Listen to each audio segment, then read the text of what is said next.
Intinya adalah seperti tadi ya, kalau misalkan OKI itu adalah sebuah organisasi yang didirikan oleh mayoritas negara-negara yang Islam dan bukan base camp ya, jadi kantor pusatnya itu berada di Jeddah dan memiliki beberapa kantor cabang yang berada di negara-negara besar termasuk di Jakarta.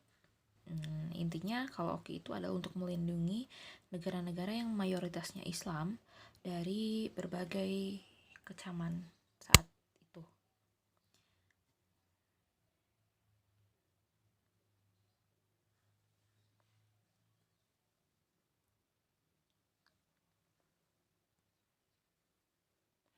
Uh, dan OKI juga salah satu faktor pendorong dibuatnya OKI itu karena yang tadi pembakaran Masjidil Aqsa.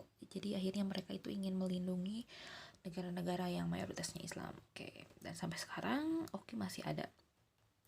Selanjutnya adalah MEE atau Masyarakat Ekonomi Eropa. Jadi kalau misalkan Masyarakat Ekonomi Eropa atau MEE ini berawal dari berakhirnya Perang Dunia Kedua. Nah, berakhirnya Perang Dunia Kedua ini dan Perang Dunia ke-1 menyebabkan beberapa kerugian yang terjadi di wilayah Eropa, karena Eropa itu adalah salah satu negara pelopor terjadinya Perang Dunia I dan Perang Dunia Kedua. Nah, setelah selesai Perang Dunia II, ternyata kondisi Eropa ini dalam segi ekonomi dan lain sebagainya itu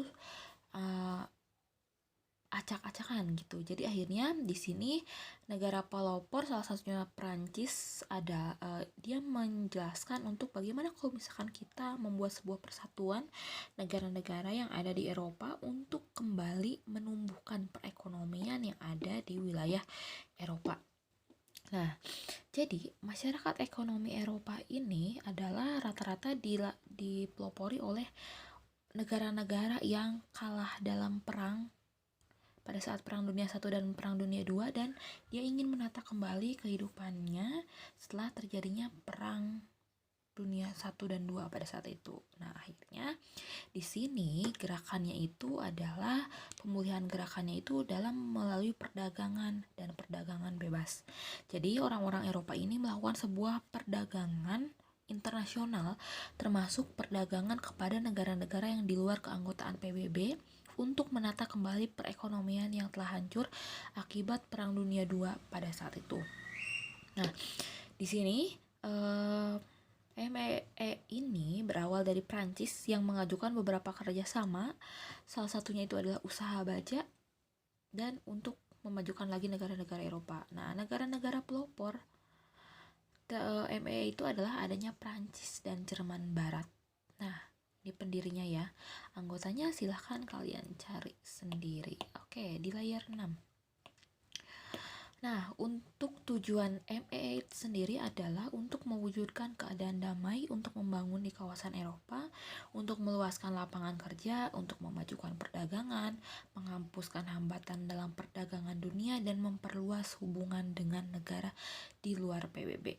Nah, jadi intinya dari MEE ini adalah merupakan tonggak awal pembangunan di negara-negara Eropa. Jadi negara-negara Eropa bisa bangkit lagi, salah satunya adalah berawal dari masyarakat ekonomi Eropa, atau kalau misalkan bahasa Inggrisnya itu EEC gitu ya.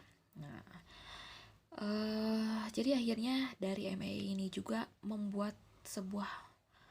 menghasilkan sebuah mata uang euro di Eropa. Nah, ada dua lagi sebetulnya, ada OPEC dengan APEC. APEC dan OPEC. APEC itu di wilayah Asia Pasifik dan ini adalah negara-negara penghasil minyak ya. Jadi, Ibu memiliki tugas, tolong APEC dijelaskan oleh Putri dari kelas 12 IPS 5, dan untuk OPEC dijelaskan oleh Habi dari kelas 12 MIPA 4. Dan kalian menjelaskannya harus melalui video, menggunakan video, dan diupload di feeds Instagram kalian. Dan ditunggu sampai hari ini jam 5 sore. Dan jangan lupa tag ke ibu, oke? Terima kasih. Assalamualaikum warahmatullahi wabarakatuh.